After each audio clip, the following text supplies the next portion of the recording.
Okay, तो let's continue. क्या पढ़ रहे थे हम लोग? सेक्शन 13 सबसेक्शन 2 पढ़ रहे थे, right? Section 13 subsection 2 talks about time of supply of services in case of FCM forward charge mechanism. उसमें सिचुएशन 1, 2 एंड 3 था। 1, have you raised invoice timely? If yes, date of invoice or date of payment, whichever is earlier. Second, no, then date of provision of service or date of payment, whichever is earlier. And third situation कब आएगा? When none of the information is available, then the date when recipient records in his books कि उसे service receive की, that will be the time of supply, and that के supply will have to pay tax. Okay, अब आते हैं 13 subsection 3 पे, जब क्या लगने वाला है? RCM लगने वाला है। क्या लगने वाला है? RCM. The time of supply of services on which GST is payable on reverse charge basis.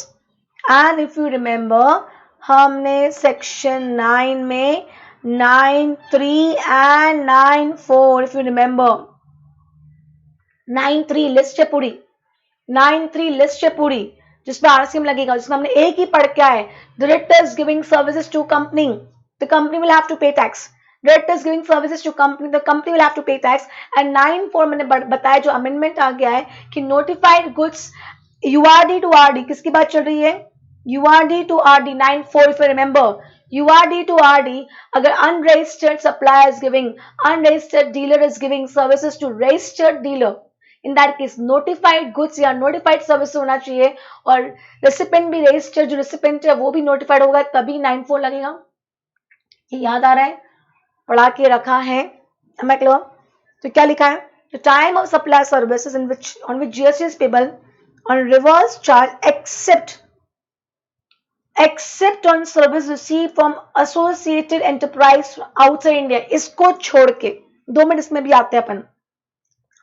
Under subsection 3 and section 4 of under subsection 3 and subsection 4 of section 9 in terms of 13.3a and 13.3b. समझो क्या बोला गया है? Simple है, the time of supply for which with the earlier of the two, date of payment or the date immediately following 60 days since issue of invoice by the supplier. जिस दिन payment again कौन tax भरने वाला है? Recipient. तो recipient के books में payment की एंट्री या रेसिपेंट की बैंक में जब डेबिट पेमेंट होगा, whichever is earlier, date of payment क्या है? The date on which payment is recorded in the books of accounts of the entity that the receives recipient of service, or the date on which a payment is debited in the entity's bank account. Am I clear? Getting my point? The date on which payment is recorded, payment जिस दिन books में entry क्या कर दी? Record कर दी कि मैंने payment कर दिया है, या उसके बैंक अकाउंट को क्या कर दिया है? डेबिट कर दिया, whichever is earlier. And 61 day invoice जिस दिन इशू हुआ है उसको 61 डे तक। Am I very clear? Simple है यार, इनवॉइस इशू हो गया, आप पेमेंट ही नहीं कर रहे हो, इनवॉइस इशू हो गया, पेमेंट ही नहीं कर रहे हो, तो कैसे काम चलेगा? तो बस बात खत्म, हम 61 डेज के लिए वेट करेंगे। 61 day will be the time of supply. ये मुझे कैसे मालूम पड़ेगा कि आपने पेमेंट किया कि नहीं किया? सेम है यार, क्योंकि यहाँ पे सप्लाई इनवॉइस को तो हम ले नहीं रहे, हम किसको लेंगे? पेमेंट को ले रहे हैं। पेमेंट आपने किया भी है और मुझे पता नहीं चल रहा है, आपने under the table cash payment कर दिया है, तो सिंपल मत करो पेमेंट, मत दिखाओ पेमेंट। मैं तो क्या दिखा दूंगी? मैं तो क्या बोलूंगी? 61 डे ले लूंगी। मैं क्लियर? आगे बोला है, if it is not possible to determine the time of supply by using these parameters, then the time of supply will be the date of entry of service in the books of accounts of the recipient of supply. Simple. अगर ऊपर की invoice की date नहीं है, payment की date नहीं है, invoice की डेट नहीं होगी, 61 डे कहां से लाओगे? पेमेंट की डेट नहीं है, मतलब इंश्योर आपने बुक्स में कुछ भी नहीं करा, बट रेसिपेंट ने अपनी बुक्स में, रेसिपेंट ने क्या किया? अपनी बुक्स में सर्विस की एंट्री दिखा दी। मैंने वही बोला ना, जब चोरी करना है ना, तो फिर आपको सब जगह, मतलब फिर आपको ना ऐसा नहीं क्या जीएसटी की चोरी कर लोगे और इनकम टैक्स भी कम पे करोगे, सब तो नहीं पॉसिबल, कहीं तो पकड़ में आ जाओगे। ज्यादा लालच बुरी बला होती है, जीएसटी भी बचा लूं, इनकम टैक्स भी बचा लूं, ऐसा तो नहीं होगा, कहीं ना कहीं पकड़े में आ जाओगे। तो बंदे ने क्या किया? पेमेंट का डेट नहीं दिखाया, इनवॉइस का डेट नहीं दिखाया, बट बंदे ने सर्विसेज ली है, उसका खर्चा हुआ है, तो उसने पीएनएल में दिखा दिया। बुक्स में एंट्री कर दी, तो जिसने बुक्स में एंट्री कर दी फिर वो दिन में टाइम ऑफ सप्लाई मान लूंगा। Am I clear? कोई कंफ्यूजन? 13.3 में अब एक और पॉइंट है, किसकी बात चल रही है? ऊपर जो बोला है 13.3 is applicable on all RCM. 13.3 is applicable on all RCM except on services received from associated enterprise located outside India। समझना, सप्लायर कहाँ है? Outside India. सप्लायर कहाँ है? Outside India. रिसिपेंट कहाँ है? इंडिया। पहले तो ये बताओ मुझे, क्या इस पे आरसीएम लगेगा कि नहीं लगेगा? हाँ या ना? Is it a service? First question, is it a supply? First question, is it a supply? Is it a supply? And if yes, give me section number. Is it a supply? India के बाहर से services मिली है, India में आई है, क्या ये supply है? और अगर सप्लाई है तो कौन सा सेक्शन ने इसको सप्लाई बोला है, बताओ मुझे।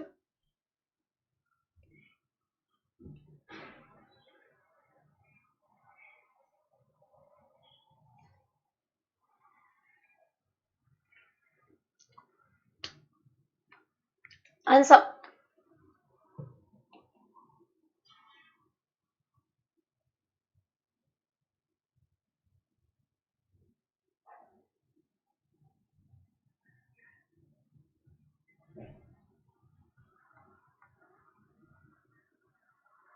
No, this answer won't remember, I don't remember chapter 2। ऐसे तो चैप्टर 2 बहुत बड़ा है, this won't give you marks. Yes, it is supply as per section 7(1)(b). Import of services for consideration. Import of services for consideration. In fact, हमने 7(1)(c) में भी पढ़ा था कि कंसिडरेशन मिसिंग है, फिर भी आपने सर्विसेज क्या करवाया है? इंपोर्ट करवाया, तो कुछ कंडीशंस थी उसमें। आई hope you remember that. Am I clear? Yes, supply of services from outside India to India is a supply।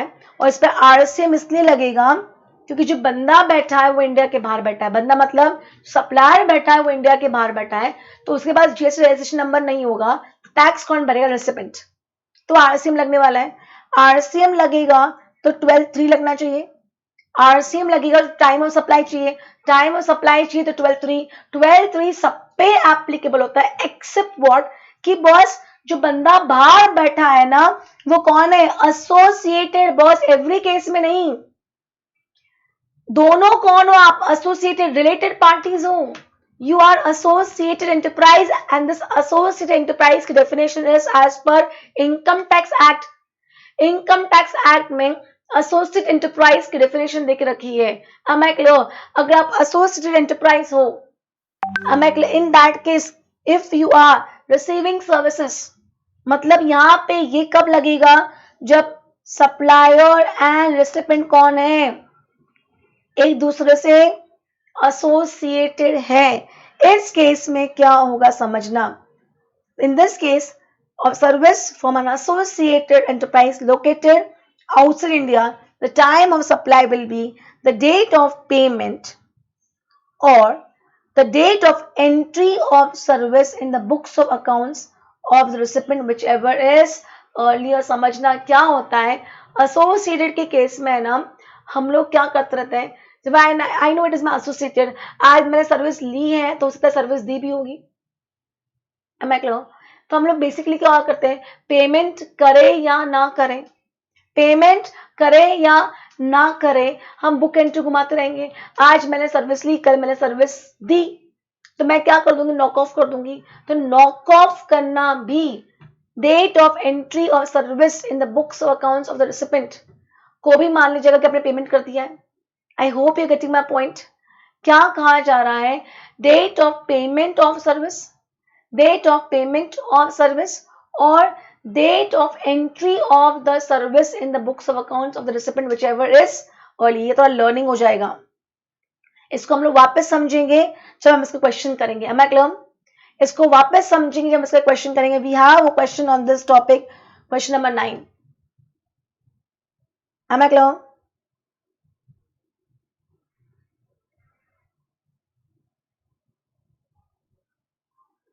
M I clear? I think थोड़ा सा प्रोविजन में इसमें थोड़ा स्मॉल चेंजेस आएगा. Will continue this one again tomorrow. ये वाला अपन वापस देखेंगे. Just leave this right now. इसको अभी थोड़े टाइम के लिए leave it. I think there is something missing over here. Basically यहां पे ऐसा आएगा, डेट ऑफ डेबिट एंट्री. ऐसा लिख दो. चलो कंटिन्यू कर दो. Date of debit entry. Basically क्या होता है, मैंने आपको बोला ना यार, आज सपोज मैं रेसिपेंट हूं,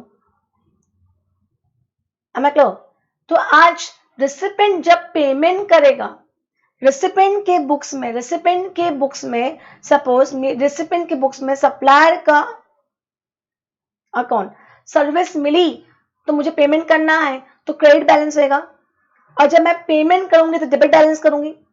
या तो मैं पे कर दूं या डेबिट एंट्री घुमा दूं, बुक एंट्री घुमा दूं, पे कर दूं या डेबिट एंट्री घुमा दूं. गेटिंग माय पॉइंट और not?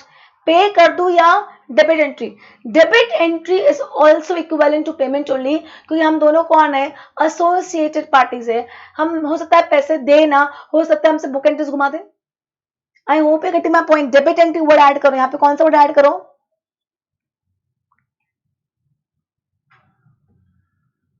Debit entry. The date of payment और the date of debit entry of the service. Debit entry. समझा?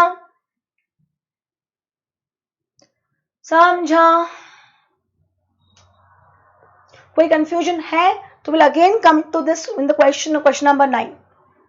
Am I clear? Am I clear? Please reply. Okay. ये सब homework है. 10, 11 कल homework रहने वाला हमारे. तो 13(3) किसकी बात करता है? सिंपल. नॉर्मल केस में आरसीएम लग रहा है. नॉर्मल केस में आरसीएम क्या लिख रहा है? डेट ऑफ पेमेंट और 61 day from the date of invoice, whichever is earlier. Am I clear? If not possible, ऊपर वाले पैरामीटर्स, तो जिस दिन रेसिपेंट अपने बुक्स में क्या करता है, एंट्री करता है. और अगर आप कौन हो, एसोसिएटेड एंटरप्राइज, एसोसिएटेड के केस में क्या आएगा? Date of payment of the service और date of entry. Which entry? Debit entry in the books of accounts of the recipient. यहाँ भी डेट ऑफ एंट्री लिखा है, पर डेबिट एंट्री लिखो, इट विल बिकम इजी. से अगर वापस समझाने की कोशिश करूं, सपोज एबीसी मेरी एसोसिएटेड एंटरप्राइज है, उसने मुझे सर्विस दी है, तो मुझे उसको पेमेंट करना है, तो मेरा कौन हो गया? क्रेडिटर हो गया. क्रेडिटर का मेरे बुक्स में कौन सा बैलेंस होगा? Credit balance. Credit balance suppose ₹1,00,000, रुपी नहीं, डॉलर बोलो जो भी, ₹1,00,000. चलो अब जब मैं उसको पेमेंट करूंगी, तो पेमेंट करने का दो ऑप्शन, या तो पेमेंट की एंट्री दिखाओ या बुक एंट्री दिखा दो. हो सकता है आज ₹1,00,000 देने, कल ₹2,00,000 लेने भी हो सकते हैं. सर्विस मैं भी दे सकती हूँ, तो हो सकता है हम लोग बुक एंट्री घुमाते रहे. तो पेमेंट की एंट्री या book entry, whichever is earlier. Am I clear? Am I clear? Is this clear?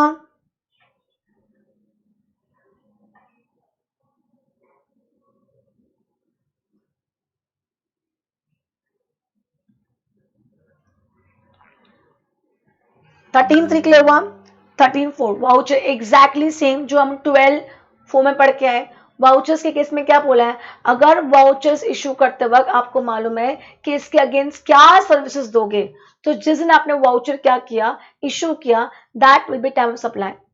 और अगर आपको पता नहीं कि वाउचर के अगेंस्ट क्या सर्विसेज दोगे, बिकॉज बहुत सारे सर्विसेज दे सकते हो वाउचर से ओपन, तो जिस दिन वाउचर क्या होगा, रिडीम होगा, that will be the time of supply. I hope you getting my point.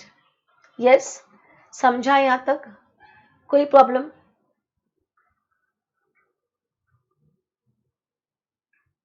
I hope with me. Okay, next residual case same जो हमने वहां पढ़ा था 12(5) एंड 13(5) में सेम, कि अगर 13(2), 13(3), 13(4) नहीं लगा 13(5), 13(5) क्या बोलता है उस केस में?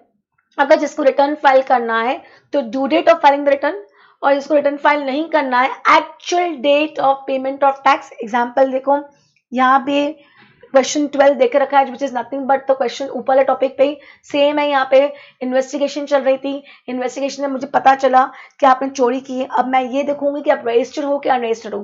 अगर रजिस्टर्ड हो तो आपका due date of filing return आएगा, वो आपका टाइम ऑफ सप्लाई हो जाएगा. और अगर आप रजिस्टर्ड नहीं हो तो actual date of payment of tax would be your time of supply. Am I clear?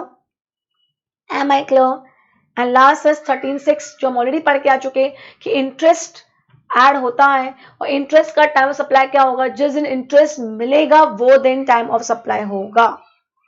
Am I very clear? So by this we are done with the chapter. You have almost how many questions? 12 questions as homework, a really important chapter. Weightage of 2 to 4 marks. Weight पर आता है. Am I clear? Am I clear? So tomorrow we'll be starting with a new chapter. यहां तक कोई issue है? पक्का answer करो. यहां तक कोई भी इशू है? Sure? Everything is clear till here?